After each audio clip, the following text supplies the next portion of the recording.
بسم اللہ الرحمن الرحیم۔ آپ سب کو اسلامک پروڈکشن میں خوش آمدید۔ آج کا جو میرا موضوع ہے کہ مسلمانوں اور کافروں کی روحیں کیسے نکالی جاتی ہیں، یہ بہت ہی عبرتناک اور رونگٹے کھڑے کر دینے والا بیان ہے۔ اس کو آخر تک لازمی سنیں اور آگے اس کو ثواب کی نیت سے شیئر بھی کریں۔ حضرت برا بن عازب رضی اللہ تعالی عنہ سے روایت ہے کہ ہم نبی کریم صلی اللہ علیہ وسلم کے ساتھ ایک انصاری کے جنازے میں گئے۔ ہم قبر تک پہنچے، جب لحد بنائی جا رہی تھی تو حضور علیہ الصلاۃ والسلام بیٹھ گئے اور ہم بھی آپ علیہ الصلاۃ والسلام کے ارد گرد بیٹھ گئے، گویا کہ ہمارے سروں پر پرندے ہیں۔ تو حضور علیہ الصلاۃ والسلام کے ہاتھ میں ایک لکڑی تھی جس سے آپ علیہ الصلاۃ والسلام زمین کورید رہے تھے۔ تو آپ علیہ الصلاۃ والسلام نے ہاتھ اٹھا کر 2 بار یا 3 بار فرمایا کہ عذاب قبر سے اللہ تعالیٰ کی پناہ طلب کرو۔ پھر آپ علیہ الصلاۃ والسلام نے فرمایا کہ جب بندہ مومن کے دنیا سے جانے کا وقت آتا ہے، جب وہ مرتا ہے، جب اس کو موت آتی ہے، آخرت کی طرف روانہ ہونے کا وقت آتا ہے، تو سفید چہرے والے فرشتے آسمان سے نازل ہوتے ہیں، گویا کہ ان کے چہروں میں آفتاب ہو۔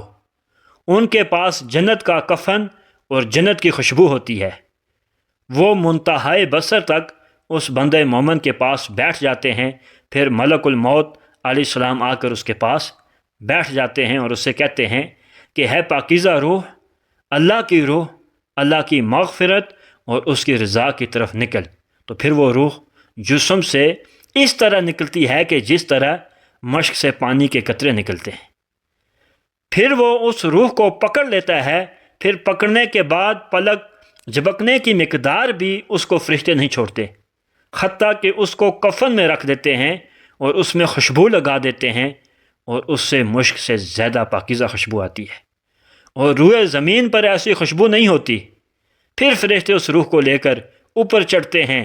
پھر وہ جن فرشتوں کے پاس سے گزرتے ہیں تو وہ کہتے ہیں کہ یہ کیسی پاکیزہ خوشبو ہے۔ تو دنیا میں اس روح کا جو سب سے اچھا نام لیا جاتا تھا، وہ نام لے کر فرشتے اس روح کا تعارف کراتے ہیں، حتیٰ کہ وہ آسمان دنیا پر پہنچ جاتے ہیں۔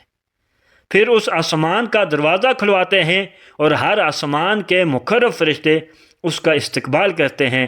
اسی طرح وہ 7ویں آسمان پر پہنچ جاتے ہیں۔ تب اللہ تعالیٰ فرماتا ہے کہ میرے اس بندے کا صحیفہ اعمال علیین میں رکھ دو اور اس روح کو زمین پر لٹا دو، کیونکہ میں نے اس کو زمین کی یعنی مٹی سے ہی پیدا کیا ہے، اور میں اس کو اسی میں لٹا دوں گا اور اسی سے اس کو دوبارہ اٹھاؤں گا۔ پھر آپ علیہ الصلاۃ والسلام نے ارشاد فرمایا کہ پھر اس کی روح دوبارہ اس کے جسم میں لٹا دی جائے گی۔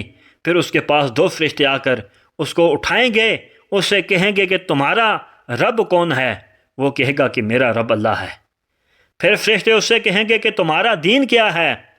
تو وہ کہے گا کہ میرا دین اسلام ہے۔ پھر فرشتے اس سے کہیں گے کہ یہ شخص کون ہے؟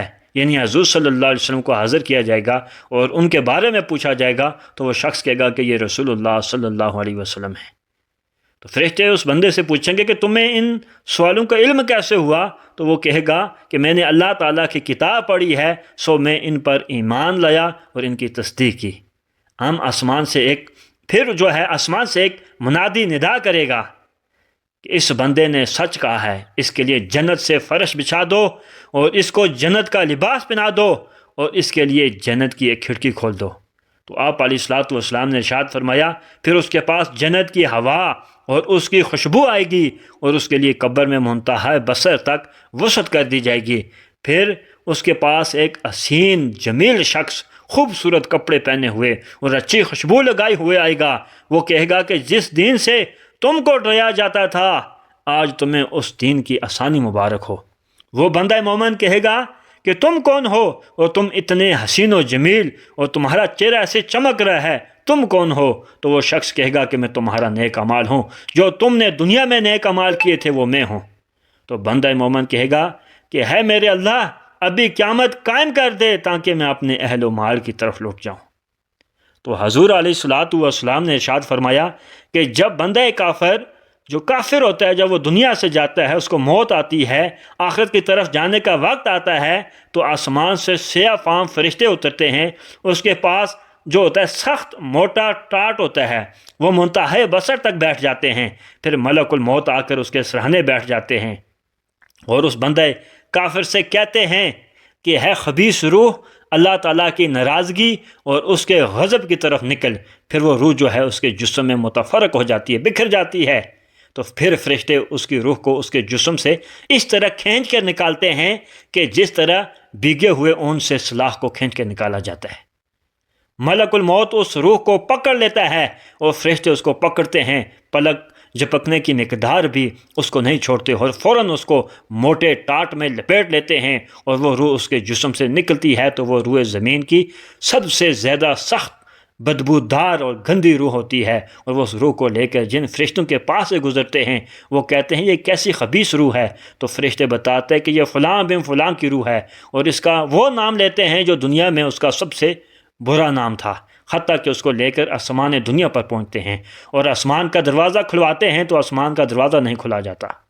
پھر رسول اللہ صلی اللہ علیہ وسلم نے اس آیت مبارکہ کی تلاوت فرمائی کہ لا تفتح لهم ابواب السماء ولا يدخلون الجنة حتى يلج الجمل في السم الخياط، کہ کافروں کے لیے آسمان کے دروازے نہیں کھولے جائیں گے اور نہ وہ جنت میں داخل ہوں گے حتیٰ کہ اونٹ سوئی کے نکے سے نہ گزر جائے۔ ایسا ہوگا نہیں تو ان کے لیے نہ جنت کے دروازے کھلیں گے نہ آسمان کے دروازے کھلیں گے۔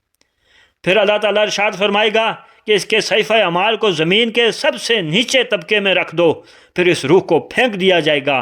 پھر آپ علیہ الصلوۃ والسلام نے یہ آیت مبارکہ پڑھی وَمَن يُشْرِكْ بِاللَّهِ فَكَأَنَّمَا خَرَّ مِنَ السَّمَاءِ فَتَخْطَفُهُ الطَّيْرُ أَوْ تَهْوِي بِالرِّيحِ فِي مَكَانٍ سَحِيقٍ، اور جو اللہ کے ساتھ شرک کرتا ہے پس وہ گویا آسمان سے گر پڑا، اب یا تو اس کو پرندے جپٹ کر لے جائیں گے یا ہوا اس کو کسی دور دراز جگہ پھینک دے گی۔ پھر اس کی روح اس کے جسم میں لوٹا دی جائے گی اور اس کے پاس دو فرشتے آئیں گے جو اس کو اٹھا کر بٹھا دیں گے، بس اس سے کہیں گے کہ تیرا رب کون ہے؟ وہ کہے گا ہائے افسوس میں نہیں جانتا۔ اچھا، پھر اس سے پوچھا جائے گا کہ تیرا دین کیا ہے؟ پھر وہ افسوس کرے گا کہ میں نہیں جانتا میرا دین کیا ہے۔ پھر فرشتے اس سے پوچھیں گے کہ یہ جو شخص ہے اس کے بارے میں تم کیا جانتا ہے؟ یعنی حضور صلی اللہ علیہ وسلم کہ ان کو حضور صلی اللہ علیہ وسلم سامنے آئیں گے اور اس شخص سے پوچھا جائے کہ اس شخص کے بارے میں تم کیا کہتا ہے؟ وہ کہے گا ہائے افسوس میں نہیں جانتا یہ کون ہے، یا میں نہیں جانتا یہ کون ہے۔ پھر آسمان سے ایک منادی ندا کرے گا کہ اس نے جھوٹ بولا ہے، اس کے لیے دوزخ سے فرش بچھا دو اور اس کے لیے دوزخ کی کھڑکی کھول دو۔ پھر اس کے پاس دوزخ کی تپش اور اس کی گرمی، گرم ہوا آئے گی اور اس پر قبر تنگ ہو جائے گی حتیٰ کہ اس کی پسلیاں ایک دوسرے سے مل جائیں گی۔ پھر اس کے پاس ایک بدصورت شخص آئے گا جس کے کپڑے بھی بہت برے ہوں گے اور وہ سخت بدبودار ہوگا، وہ کہے گا تم کو مبارک ہو، آج وہ برا دن ہے جس سے تم کو ڈرایا جاتا تھا۔ وہ کافر کہے گا تم کون ہو؟ تم اتنے بدصورت بد شکل اور اتنے خوفناک ہو، کون ہو تم؟ وہ کہے گا میں تیرا خبیث عمل ہوں، جو تو دنیا میں کرتا تھا وہ عمل ہوں میں تیرا۔ تو پھر وہ بندہ کہے گا اللہ یا اللہ تو قیامت قائم نہ کرنا ابھی، یا اللہ تو ابھی قیامت قائم نہ کرنا، مجھے عذاب نہ دینا۔ لیکن اس وقت اس کا چیخنا چلانا کسی کام نہیں آئے گا اور اللہ تعالیٰ اس کو عذاب دے گا۔